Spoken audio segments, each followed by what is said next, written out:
Često ljuštima što se radi, ja sam Juka Skala Juka, dobrodošli u novi video. Počastvovan sam da budem sponzoriran od strane DD-PAI, proizvođača dash kamera. Tržište se razvija, izlazi dosta novih proizvođača, među njima je i DD-PAI, vrhunski proizvođač dash kamera. Svaki proizvođač ima nešto svoje posebno, mi ćemo jednostavno da evaluiramo kompletne beneficije, u ovom slučaju Z60 Pro, DD-PAI Z60 Pro. Idemo da odradimo lagano kompletan unboxing i bukvalno da stavimo na sto sve ono što nas zanima. U paketu sam dobio sami DD-PAI Z60 Pro Dual Channel Set. Prvo što zapada za oko 4K Ultra HD HDR Dual Channel. Ovo je jedna od mnoštvo DD-PAI kamera na tržištu. Zainteresovan sam bio prije svega za nju, tako da sam gledao i također iskustva drugih korisnika. Odmah na paketu vidimo Basic Future 4K 1080 Dual Channel Super Night Vision with AI ESP. To ćemo da provjerimo, da vidimo šta je to. D2 Dual Channel Storage System koristi Sonyjeve lens, znači Dual Sony Starvis 2 and HDR, 60 fps-a u 3K rezoluciji. Super capacitor, to nešto ima veze sa strujom vjerovatno. 24/7 parking monitoring, 4G connectivity, P-Link multi-channel system. Mnogo futuresa. Mi ćemo da pokažemo neke od njih. Da vidimo kako to zapravo sve izgleda unutra. Opa, evo ga. Odmah bacamo oko na ovu fancy stvačicu. Pa mogu da vam kažem onako baš izgleda fancy. Sve ćemo ovo da odlijepimo, 4K Ultra HD. Tu je ta prednja 4K Ultra HD kamera. Odmah ćemo da skinemo sve. Pogledajte kako easy se mounta, easy se skida. To je dobra stvar. Sam USB kabel. I za zadnju kamericu također imamo specijalan kabel koji možemo, dosta je tanak. Sviđam se što je tanak, može da se stavlja ispod tapacirunga, odnosno u headliner. To mi se sviđa, normalno kopča se ovdje, treba da se pazi ugao, a ne može se pogriješiti zato što ima ovdje zakačku ovu. Imamo također za tapacirung specijalan dodatak, da stavite kabel gdje vam treba i dobijate dio za upaljač sa dva USB, znači odvojeno je. Sviđa mi se. Šta je ovo? Ovo je vjerovatno, ovo je uputstvo, folije, antistatičke folije, uputstvo i još ovih naljepnica ukoliko budete skidali, mijenjali i tako dalje. To je isto mnogo bitno da imate. Sve što smo trebali dobiti se nalazi ovdje.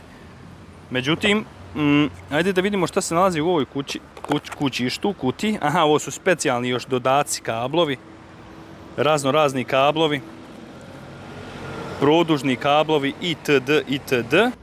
Ovo je zapravo za još jednu dodatnu kameru, ako se ne varam. Ovo je 4G Cloud Box. Opa, znači samo ime kaže 4G Cloud Box. Umetnete vjerovatno SIM karticu unutra. Stavite ovako, zalijepite isto također na neko mjesto ispod stakla da ima dobar signal. 4G je u pitanju, ukopčate direktno u kamericu. I možete da posmatrate s telefona zapravo šta se dešava u auto. Ovo je tehnički 4G modul. Wow, dobili smo još jednu kamericu. Ovo već postaje interesantno.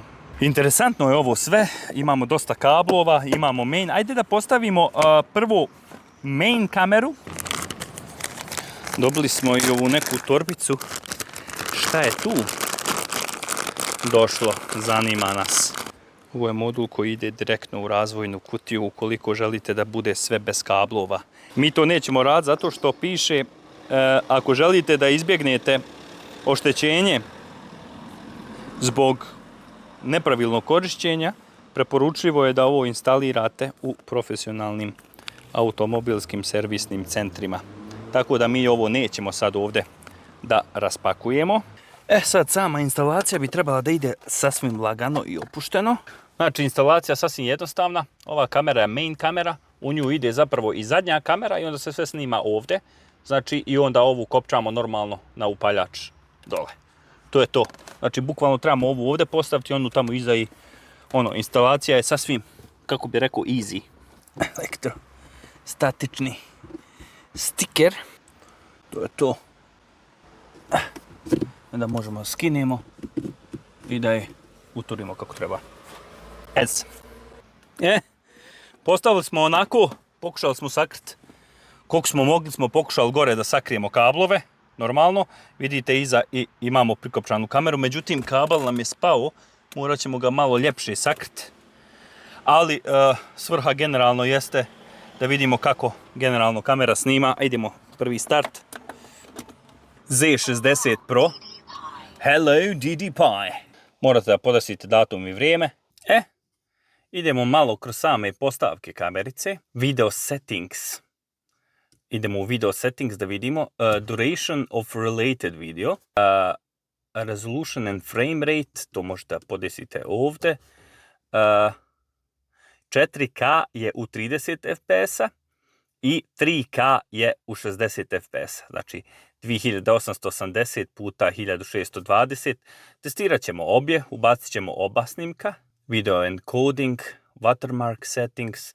Tu možete da mijenjate watermark. Možete da brišete recimo kojim ste brzinom išli i možete da brišete time watermark, odnosno koliko je sati. To je ono što čini dashcam posebnim, brzina, vrijeme, datum, logo, sve ono volim da imam generalno na dashcam snimku.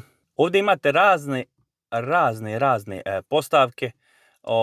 Možete da podesite sve vama kako štima, Smart Assistance, Sound Settings, Format, P-Link, ukoliko želite da konektujete P-Link.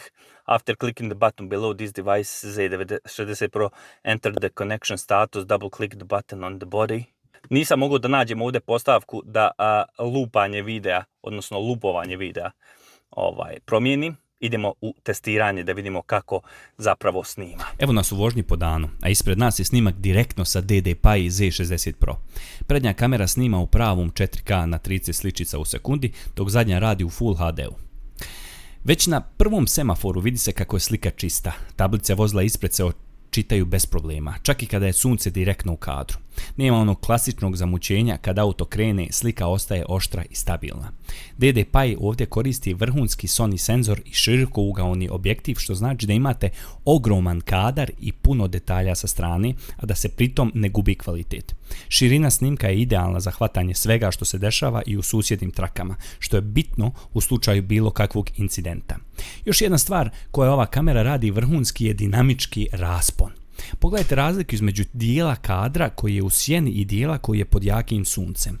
Što se vidi? Nema izgorelih dijelova ni previše tamnih mrlja. To znači da bez obzira na to da li vozite u tunelu, ispod drveća ili po čistom suncu, dobit ćete upotrebljiv snimak.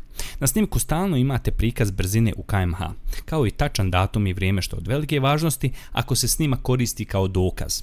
Z60 Pro koristi GPS modul da te podatke precizno bilježi, tako da nema nagađanja gdje ste bili i kojim ste brzinom vozili. Bitno je naglasiti da ova kamera kompresuje video tako da zadržava maksimalan kvalitet bez ogromnih fajlova, što znači da na memorijskoj kartici možete čuvati dosta sati materijala. I sve to možete pogledati direktno na telefonu putem DDPi aplikacije bez da vadite karticu. Sve u svemu, kad pričamo o dnevnom snimanju, Z60 Pro je zaista u samom vrhu. Oštrina, boje, dinamički raspon, sve na nivou profesionalnih rješenja. Ovo nije kamera koja samo snima, ovo je kamera koja pravi jasan i upotrebljiv dokaz, i to u svakoj situaciji. Vidjeli ste kako izgleda 30 frame-a, sad ćemo da vidimo kako izgleda 60 frame-a. Sad da vidimo kakva je ta 60 frame-a kamerica. Ja mislim da se snima audio preko samog DDPi-a Z60. Na glavnom modulu imate mikrofon. Idemo lagano. Testna vožnja. Ovdje kod mene nema nekih pretjeranih gužvi, tako da možemo da snimamo onako lagan footage. Normalno snimću vam i noćni footage. On je isto jako interesantan, pogotovo kad je prednja kamera u pitanju. Sada vidimo sa niskim odsjajem sunca, odnosno zalazak sunca u pitanju, da vidimo kakav je kvalitet. To ćete vidjeti sve vi kad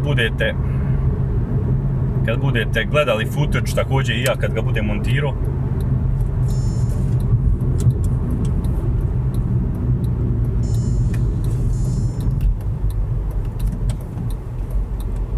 Sad smo u vožnji direktno prema zalazećem suncu. Ono je bukvalno na horizontu i udara pravo u objektiv. U tim trenucima vidite da se slika malo prebaci. Kontrast na trenutak padne i izgubite onaj puni pregled, ali Z60 Pro se vrlo brzo prilagodi i vrati normalan balans svjetla. Boje ostaju prirodne, nema previše izgorelih dijelova, a detalji na cesti su i dalje vidljivi. Snimanje u 60 sličica u sekundi ovdje daje dodatnu glatkoću, pa čak i kad vozite prema jakom svjetlu. Pokreti izgledaju prirodno i bez trzanja. Ovo je upravo ono što želite od dash kamere, da se prilagodi najtežim svjetlosnim uslovima i da i dalje snima upotrebljiv video. Sada smo u noćnom režimu, vozim se lagano kroz potpuno mračnu cestu. Iako je vani potpuni mrak, na snimku izgleda kao da nebo ima laganu svjetlinu, što je rezultat odlične noćne optimizacije Z60 Pro kamere. Kamera hvata puno više svjetla nego što ga vidi ljudsko oko, pa se na snimku jasno vidi i horizont i siluete drveća. Prednja kamera u 4K rezoluciju zadržava oštrinu i noću, tako da se registracijske tablice vozila ispred ili pored vas i dalje mogu pročitati čim ih obasjaju farovi. Zadnja kamera u Full HD-u također daje upotrebljiv snimak, dovoljno je svijetao da vidite sve što se dešava iza vozila. Bitno je naglasiti da nema pretjeranog šuma u slici, što zna biti problem kod jeftinih dash kamera. Z60 Pro ovdje odrađuje odličan balans. Dovoljno svjetla, a sve bude jasno, a opet bez onog umjetnog izgleda. Reflektori, semafori i rasvjeta na ulici ne pali kadar i ne zasljepljuju, već ostaju kontrolisani. U ovakvim uvjetima, kad se vozi sporije, kad imate mješavinu potpunog mraka i rijetkog izvora svjetla, kamera se brzo prilagođava. Boje su prirodne, a objekti u pokretu izgledaju glatko zahvaljujući stabilnom frame rateu. Ovo znači da čak i u noćnoj vožnji imate kvalitetan dokazni materijal bez obzira na uslove na cesti. Na kraju se postavlja pitanje kome je potreban dashcam. Pa dashcam generalno je potreban svakom ko sjedne za volan i provodi dosta dugo vremena. Ja provodim dosta vremena u autu i meni je zaista potreban. Zašto? Zato što zbog onog ne daj Bože da se desi neka situacija na cesti, a imate malu mogućnost da dokažete da niste krivi. Napominjem, u Njemačkoj otprilike 30% nesreća su nekako nedorečene. Odnosno, nije se moglo dokazati ko je kriv. I zbog toga dashcam tu nastupa kao jedan evidentan način dokazivanja da niste krivi, kad je u pitanju neka saobraćajna nesreća. Dashcam generalno ne služi samo evidentiranju nastale situacije i procjene ko je kriv, ko ne. Dashcam može da posluži nekom road rage-u, generalno neprimjerenom ponašanju u saobraćaju. Ukratko, po meni je DD-PAI Z60 Pro jedna od najkvalitetnijih dashcam uređaja na tržištu, najviše kad se radi o kvaliteti same slike, a sami taj efekat sigurnosti kad se voziš i imaš dashcam u autu, tjerate jednostavno da stvari i da saobraćajne propise koristiš onako kako treba i onako kako je to zakonom propisano. Budite savjesni vozači, ali u svakom slučaju dashcam je stvar koju bi ja preporučio. Hvala vam što ste odgledali ovaj video do kraja. Hvala DD-PAI na suradnji. Također želim da vas nagovijestim da u deskripciji imate linkove gdje vas vode direktno do DD-PAI Z60 Pro kamere. Tako da eventualni popusti su također i tu, tako da iskoristite sve pogodnosti da kupite preko mog linka. Ja sam Juka s kanala Juka, ovo je bio još jedan review jedne dash kamere, a mi se vidimo u nekom od sljedećih klipova. Ćao!